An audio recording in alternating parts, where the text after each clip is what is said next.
My name's Daniel Busher. We expose the 3 tricks of war coming up.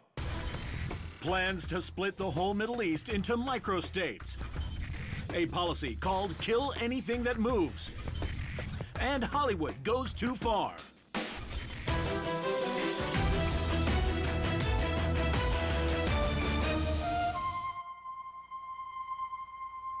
Doesn't he ever give up? He'll not trick me into those hills again. Fairy tales, you get caught for crying wolf. In real life, insiders laugh how people fall for false flags time after time after time. Crisis initiation is really tough. And it's very hard for me to see how the United States president can get us to war with Iran. That explosion on August 17th, we could step up the pressure. I mean, look, people, Iranian submarines periodically go down. Someday one of them might not come up. Who would know why? Mr. Roosevelt wanted to get us into World War II, as David mentioned. You may recall we had to wait for Pearl Harbor. Some people might think that Mr. Johnson wanted to send troops to Vietnam. You may recall we had to wait for the Gulf of Tonkin episode. I want to thank all who are doing outstanding work on this issue. Trick 1. Repeat the lie.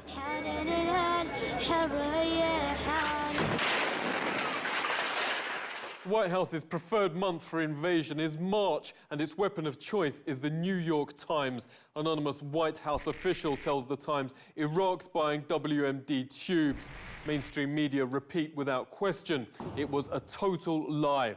On the 2nd anniversary of Syria, anonymous White House official says Iran's buying WMD rings, even though all 16 US intelligence agencies admit Iran does not have a nuclear weapons program. Anonymous White House official tells the Times Iraq's about to use chemical weapons. It was a lie. Anonymous White House official tells the Times Syria's about to use chemical weapons. Mainstream are repeating it without question. We're even told things that don't exist. Iraq supposedly had some chemical Agent 15. It was a lie. In 2013, CIA claims a, quote, compelling case. Syria is using the same thing now. The only problem is there's no such thing as Agent 15. A leaked email says America is trying to plant a chemical weapon, which Washington says would justify invasion. We've got a new offer. It's about Syria again. Qataris propose an attractive deal and swear the idea is approved by Washington. We'll have to deliver a chemical weapon to Homs, similar to those that Assad should have. The sums proposed are enormous. Author Dr. Kevin Barrett, the same lies from Iraq, chemicals that don't exist. They're not even trying.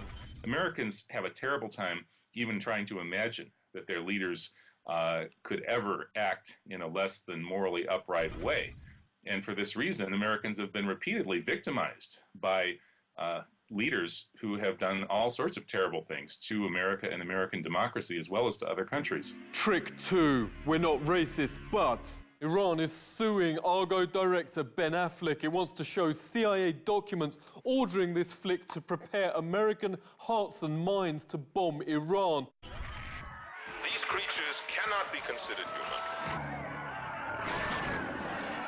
Kevin Barrett, you know Iranians are portrayed like zombies from Dawn of the Dead here, but could the CIA really control Hollywood? Yes, of course, this may sound like a crazy conspiracy theory to people who are exposed on a regular basis to Fox News and CNN and the New York Times, which never talk about these things.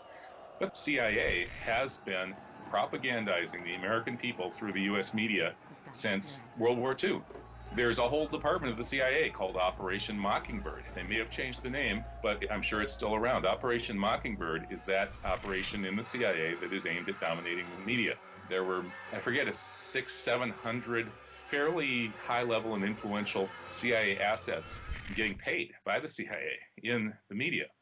And so it's not surprising that many news articles and Hollywood movies are intelligence operations. David Swanson, author of War is a Lie, but how can a film be a war crime? Well, the International Covenant on Civil and Political Rights makes it illegal to engage in war propaganda. People who have billion-dollar media industries at their fingertips are not supposed to be pushing war propaganda, and that's what Argo is, and more effectively because it's not recognized as such. But it's packed full of lies. It depicts Iranians as mad, vicious, subhuman animals. One that you cited earlier of putting out false information about threats from foreign nations through selected misleading leaks out of the government and then broadcasting those through all the media as if they've been created by independent reporting. This is done through cooperation with the New York Times and other key media outlets with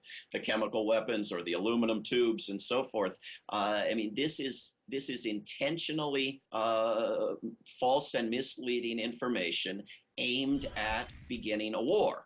That is war propaganda. That is what is banned under international convention. Trick 3. We're invading to help. Hundreds of women and babies at My Lai were gang raped, tortured, then murdered by US troops. New book, Kill Anything That Moves, finds America's army committed My Lai massacres every month. Former Marine James Fetzer, we see regular atrocities in Iraq, Syria, Afghanistan. Is Kill Anything That Moves still policy? I have no doubt about it. As a former Marine Corps officer who, however, did not serve in Vietnam, the policy was the practice, kill anything that moves. I have no doubt that's continued in Iraq and Afghanistan, no doubt at all. Reuters reports US-trained proxies in Syria raping and killing women and children. 3,000 tons of weapons recently airlifted to Syrian terrorists. America's training Iran's Mujahideen-e-Halq, terrorists killing thousands of Iranians and Americans. Investigative reporter Madison Rupert, thanks for joining us. Who's the threat here? We see the delisting of the MEK here in the United States, the Iranian opposition group. We saw mainstream reports of them actually being trained for operations in Iran, in the United States. So, and this was when they were still listed as a terrorist organization. So the West is really the one threatening here, along with Israel, of course. Bomb Iran. Bum, bum, bum. America's single justification, repeated again and again in Chinese whispers, is a deliberately falsified quote. In fact, Iran's president called for, quote, the occupiers of Jerusalem, Israel's occupation of Palestine, the UN rules illegal, to face, quote, regime change, exactly what the US calls for throughout the world. Artist and translator Arash Narouzi, you brought the forgery to public attention. Thanks for joining us. You call this the rumor of the century. Why is the difference key? She's speaking of sort of like a velvet revolution of some kind, clearly not threatening to attack anybody. It's very tragic and ironic that the Iranian population is certainly very pro-Western and very eager to be a part of the international community, very pro-American.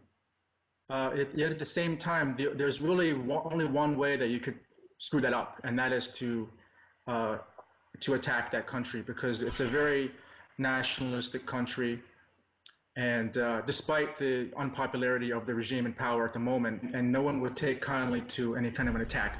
Splitting the oil-rich Muslim world in controllable microstates is the grand plan, says a leak from Friends of Syria talks, confirmed by top generals and politicians in Kuwait, Pakistan and Turkey. Kevin Barrett, how does the plan work? Iraq is now broken up into a largely Shiite south, a shrinking Sunni middle. Many of the Sunnis have become refugees and left the country, and then an Israeli-occupied Kurdish north.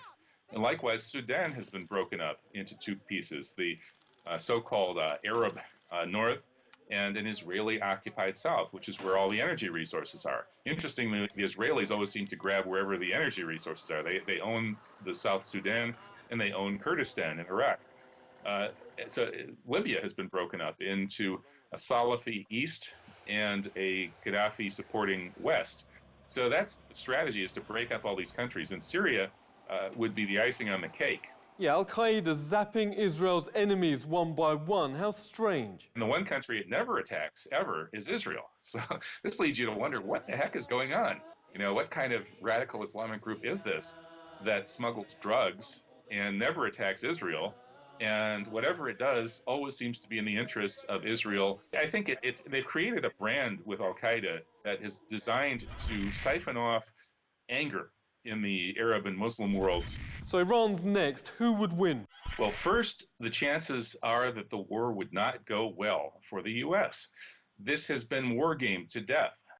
For instance, the Atlantic Monthly, which is a neocon publication serving the interests of Israel, actually spent a huge amount of money to do a very, very elaborate simulation of all of the possibilities for war with Iran. And the result was that Iran wins every time. I mean, the only way that Iran can lose, quote unquote, is if the U.S. essentially incinerates all their cities with nuclear bombs.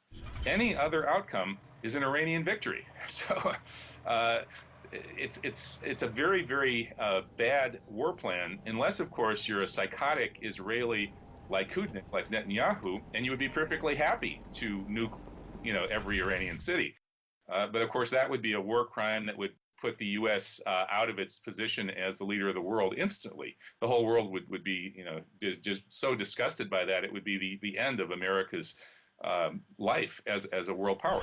America's new backdoor to war bill forces U.S. to attack Iran if Israel decides. Just 2 congressmen voted against an anti-Iran resolution a few years back. They were Ron Paul and Dennis Kucinich. Both just left office. David Swanson, you were Kucinich's press secretary. Is this backdoor to war the game changer? To explicitly give a foreign nation that power to declare war is to push the momentum out of control, out of your hands. You can't take it back anymore. That would effectively give Israel the power to declare war on Iran for the United States. I mean, this is a step way beyond. This is giving war powers to a foreign nation. Netanyahu's drive to get the public on his side with a threatening picture has gone viral. Even decision makers in Washington do feel pressured by his threats. New Sec State Hagel fears, quote, Jewish intimidation. So people might be surprised. Who's the wolf?